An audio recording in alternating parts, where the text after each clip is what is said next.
नमस्कार, स्वागत है आपका हिंदी खबर में। आपके साथ मैं हूं चित्रा सिंह और बुलेटिन की शुरुआत करेंगे बड़ी खबर के साथ, जो कि हरिद्वार से है। कुंभ मेले में शाही स्नान शब्द पर बहस छिड़ चुकी है। साधु संतों को शाही स्नान शब्द पर आपत्ति अब नजर आने लगी है। अखाड़ा परिषद अध्यक्ष महंत रविंद्र पुरी की ओर से बयान दिया गया। अखाड़ा परिषद बड़ी बैठक कर इस पर विचार करेगा। प्रयागराज में अखाड़ों की बैठक में यह बड़ा फैसला लिया गया, जहां 2025 महाकुंभ से पहले एक नया नाम दिया जाएगा। संस्कृत या हिंदी में इसका नया नाम होगा। रविंद्र पुरी की ओर से यह बयान दिया गया है। तो अब कुंभ मेले में शाही स्नान पर बहस छिड़ चुका है। 2025 महाकुंभ से पहले नया नाम दिया जाएगा, जहां संस्कृत या हिंदी में नया नाम होगा। रविंद्र पुरी की ओर से कहा गया। तो बड़ी खबर, बड़ी जानकारी आपको हरिद्वार से बता रहे हैं, जहां देखिए अब इस शाही स्नान शब्द पर जो है ये ना सिर्फ उत्तराखंड बल्कि यूपी में भी हमें बहस देखने को मिली थी। और अब अखाड़ा परिषद के अध्यक्ष महंत रविंद्र पुरी की ओर से ये बयान दिया गया कि 2025 महाकुंभ से पहले एक नया नाम दिया जाएगा। संस्कृत या हिंदी में नया नाम होगा, रविंद्र पुरी की ओर से कहा गया है। और इसी खबर पर महंत रविंद्र पुरी हमारे साथ जुड़ गए हैं। रविंद्र पुरी जी, अब एक कहा जा रहा है कि अचानक से एक शब्द को लेकर के आपत्ति क्यों जताई जा रही है? बहुत बहुत आशीर्वाद, साधुवाद आपको। मैं ये कहना चाहूंगा, ये हमारी शुरुआत मध्य प्रदेश से हुई है। मध्य प्रदेश के मुख्यमंत्री हमारे डॉक्टर मोहन यादव जी ने सबके ये जो कहा था कि जो महाकाल की सवारी है उसका राजसी नाम दिया जाएगा। वहाँ भी शाही सवारी के नाम से उसको जाना जाता था। इसीलिए हम सबने देखा कि जब हमारा जो कुंभ का पर्व होता है, कुंभ का मेला होता है, उस समय भी हमारा शाही स्नान नाम है। तो शाही क्यों? शाही क्यों? शाही उर्दू शब्द है, क्योंकि हम जो है भारतीय संस्कृति, जो हमारी परंपरा है, जो हमारी संस्कृति है, जो हमारी पहचान है, वो नाम हमने क्यों नहीं इसको दिया। सबके दिमाग में ये बात आ गई। तो हमने निर्णय लिया कि हम प्रयागराज में बैठ करके सब लोग बैठेंगे, पूरे जितने भी अखाड़े सब बैठ करके हम निर्णय लेंगे कि क्या नाम दिया जाए। आगे क्या तैयारी है आप लोगों की? नहीं, हमारा अभी जो है, जो हमारे माननीय मुख्यमंत्री जी ने जो नाम दिया है राजसी सवारी महाकाल में होगी, और हमने भी यही नाम रखने का प्रयास किया है। जो हमारा शाही स्नान होगा उसका नाम राजसी स्नान किया जाए। ठीक है, लेकिन कहीं ना कहीं इसका विरोध किया जा रहा है कि एक एक करके सारी चीजों पर आपत्ति क्यों जताई जा रही है। भाई, कुंभ तो अभी से कह रहे नहीं चल रहा है, कुंभ तो काफी बरसों से चला आ रहा है। अचानक से शाही स्नान को लेकर के इतना ज्यादा विवाद क्यों उठ गया? देखिए, जो इस विचारधारा के लोग हैं, जब वो हमें अपना नहीं मानते हैं, वो वंदे मातरम नहीं गा सकते, वो भारत माता की जय नहीं बोल सकते हैं, तो हम क्यों इनके उर्दू को ढोए? तो इसकी शुरुआत तो देखिए मध्य प्रदेश से आप लोगों ने की है, लेकिन क्या लग रहा है कि 2025 के कुंभ से पहले शाही स्नान शब्द हटकर जो जिस शब्द का आपने अभी जिक्र किया है वो स्वीकार हो जाएगा? बिल्कुल बिल्कुल हो जाएगा। अभी हम जो है अगले महीने में हम वहाँ पे एक मीटिंग बुलाएंगे सब अखाड़ों की, और वहाँ पे प्रस्ताव पास किया जाएगा। वो प्रस्ताव पास हो करके वो हरिद्वार में दिया जाएगा, प्रयागराज में दिया जाएगा, उज्जैन में दिया जाएगा, नासिक में दिया जाएगा। जहाँ जहाँ हमारे कुंभ मेले होते वहाँ दिया जाएगा, ताकि वहाँ का जो रिकॉर्ड है, रिकॉर्ड में जो है उस नाम को हटा करके राजसी नाम रखा जाए। किन किन लोगों का समर्थन अब तक इस नाम को लेकर के मिल चुका है आप लोगों को?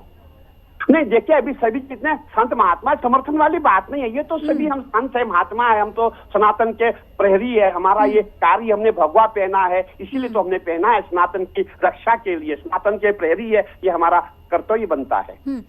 क्या इसे एक शुरुआत समझी जाए? ये कुंभ से आप लोगों ने शुरुआत की, और ऐसा जहां जहां देखने को मिलेगा वहां पर हम ये माने कि आने वाले भविष्य में एक बहुत बड़ा बदलाव भी आप लोग कर सकते हैं, जहां पर उर्दू के शब्द और उर्दू से जहां पर भी ताल्लुकात रहेगा?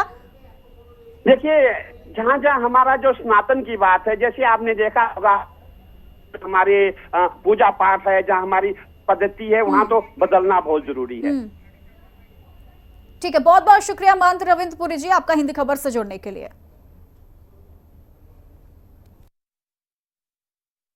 जो बहुत सारे समय से जैसे यहाँ चलता है ना, तो पहले वो उर्दू, भारत आज़ाद होने पहले से वो उर्दू यहाँ प्रचलित थी और उर्दू का है। तो बहुत सारे में अब जैसे कोई प्रबंधक है तो प्रबंधक होना चाहिए किसी मंदिर का कला, लेकिन उसे जेरे इंतजाम बोलते हैं। तो ये मतलब सरकार को और हम लोगों को सोचना चाहिए कि जो भी उर्दू के शब्द इस तरह के आए हैं वो संत महात्मा एक मीटिंग करके और इन शब्दों को हटा के और अपना हिंदी या संस्कृत के शब्दों का संबोधन उसमें चालू हो।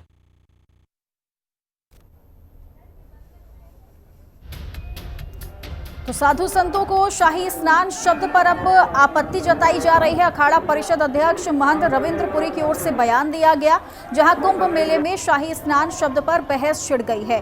साधु संतों को शाही स्नान शब्द पर आपत्ति है। और क्या है शाही स्नान, ये भी आपको बता देते हैं। कुंभ में ठाट बाट से यात्रा करने के साथ साधु संतों के स्नान को शाही स्नान कहा गया। तभी से कुंभ में शाही स्नान की शुरुआत की परंपरा हुई। शाही स्नान की शुरुआत 14वीं 16वीं सदी के बीच में हुई थी। मुगलों के साथ साधु संतों का भी इसमें संघर्ष बढ़ा था।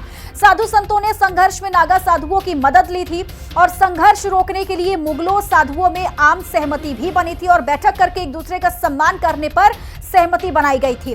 कुंभ में ठाट बाट से यात्रा निकालने को शाही स्नान कहा गया। साधु संतों के स्नान को शाही स्नान कहा जाता है और तभी से ही कुंभ में शाही स्नान की परंपरा को शुरू किया गया। शाही स्नान की शुरुआत 14वीं 16वीं सदी के बीच में हुई है। और हरिद्वार से सचिन हमारे साथ जुड़ गए हैं तमाम जानकारी के साथ। सचिन, अब हरिद्वार में इस शब्द को लेकर के किस तरीके से संघर्ष देखने को मिल रहा है? मैं बताऊं आपको, कुंभ कहीं ना कहीं आकर्षण का केंद्र होता है। रहने वाला शाही स्नान जो शब्द था उसको हटाने की मांग अखाड़ा परिषद ने की है और कुछ अखाड़े जो हैं उन्होंने ठाकुर ने कहा कि शाही स्नान को हटाकर राष्ट्रीय स्नान किया जाए, क्योंकि एक उर्दू शब्द का प्रयोग किया जा रहा है और इसी को लेकर कहीं ना कहीं संतों में रोष दिखा जाता है। और ये भी कहा गया है कि सरकार इसमें सहयोग करे, समर्थन करे और इस नाम को बदलकर राष्ट्रीय रखा जाए। और वहीं उन्होंने कहा कि जो हमारी यात्राएं होती है उसका नाम बदल के शोभा यात्रा रखा जाए। ठीक है, लेकिन क्या ये देखने को मिल रहा है कि काफी ज्यादा जो लोग हैं वो इसके समर्थन में है या नहीं? चूंकि कहा जा रहा है कि कुछ लोगों को आपत्ति भी है कि अचानक से शब्द को हटाने की मांग क्यों की जा रही है? तो मैं बताऊँ आपको कि अखाड़ा परिषद के दो अखाड़े परिषद के अध्यक्ष हैं यहाँ पर, दो रविंद्र पुरी जी हैं, एक उनका दूसरा नाम भी रविंद्र पुरी जी है। उनको लेकर कहीं ना कहीं दो अखाड़ों और इसकी अखाड़ा परिषद अध्यक्ष ठाकुर से कहा है कि इसकी पहले बैठक की जाएगी, उसमें इसी बात रखी जाएगी और कहीं ना कहीं इस पर निर्णय लिया जाएगा, उसके बाद ही वहाँ पर किया जाएगा। उत्तराखंड में इसको लेकर के कब बैठक होने वाली है? आगे क्या कुछ एजेंडा जल्दी से? बिल्कुल, इस नाम से पहले कहीं ना कहीं एक बैठक रखी जाएगी, उसमें इन बातों को रखा जाएगा और इन सभी बातों पर निर्णय लेने के बाद। ठीक है सचिन, आपको रोकूंगी। इस बीच न्यूज रूम से हमारे साथ हमारे वरिष्ठ सहयोगी प्रशांत जी भी हमारे साथ जुड़ चुके हैं।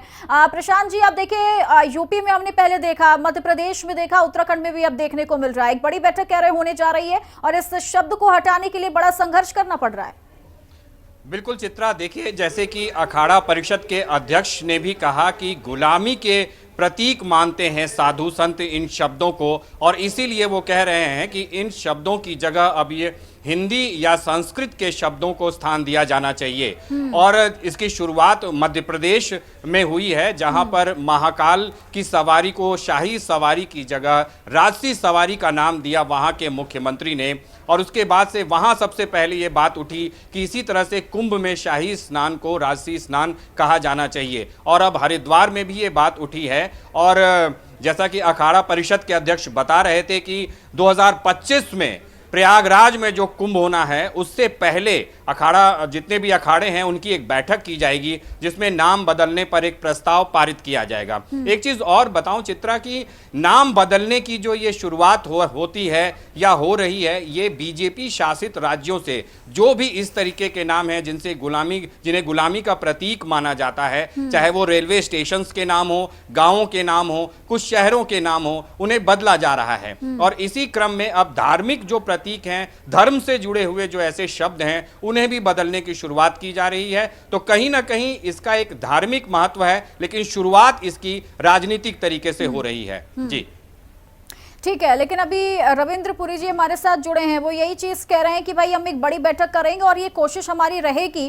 कि जहां जहां पर भी कुंभ मेले होते हैं वहां से हम इस शब्द को हटा के राजसी जो शब्द सुझाया गया है उसको बहुत जल्द हम इसको स्वीकार कर लें और लोगों से भी अपील करेंगे कि वो भी इसे स्वीकार कर लें।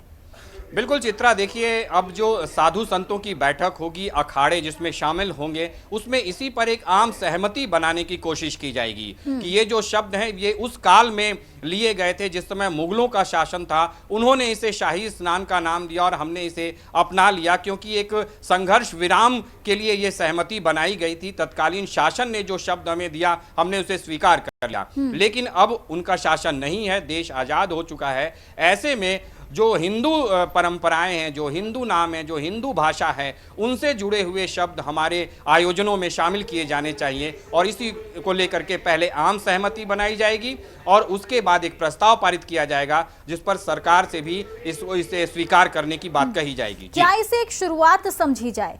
कुंभ के जरिए इसे एक शुरुआत है, जहां जहां पर उर्दू का जिक्र होगा, जहां जहां पर उर्दू के नाम का जिक्र होगा, उन सभी चीजों को, उन सभी जगहों को बदल दिया जाएगा। क्योंकि हम उदाहरण कई देख चुके हैं, लेकिन क्या कुंभ से अगर हम जोड़कर देखें इसे, तो ये एकमात्र हम शुरुआत समझे क्या? बिल्कुल, देखिए चित्रा, मैंने आपको पहले भी बताया कि इसकी शुरुआत हो चुकी है। जहां जहां भी गुलामी के प्रतीकों वाले नाम हैं उन्हें बदला जा रहा है, उसी क्रम में ये भी एक शुरुआत की गई है। लेकिन ये सीधे सत्ता से जुड़ा हुआ सवाल भी है। जब तक बीजेपी शासन में है, केंद्र में भाजपा का शासन है, राज्यों में बीजेपी का शासन है, तब तक ऐसे आयोजन करना या ऐसी मांगों को उठाना आसान है, लेकिन सत्ता बदलने पर यह चीज बदल जाएगी। इसीलिए फिलहाल जो भी हिंदू संगठन है या जो धर्म गुरु है, उनकी कोशिश है कि जो भी गुलामी के प्रतीक वाले नाम हैं उनको जल्दी से जल्दी बदल दिया जाए। ठीक है, बहुत बहुत शुक्रिया प्रशांत जी आपका भी और सचिन आप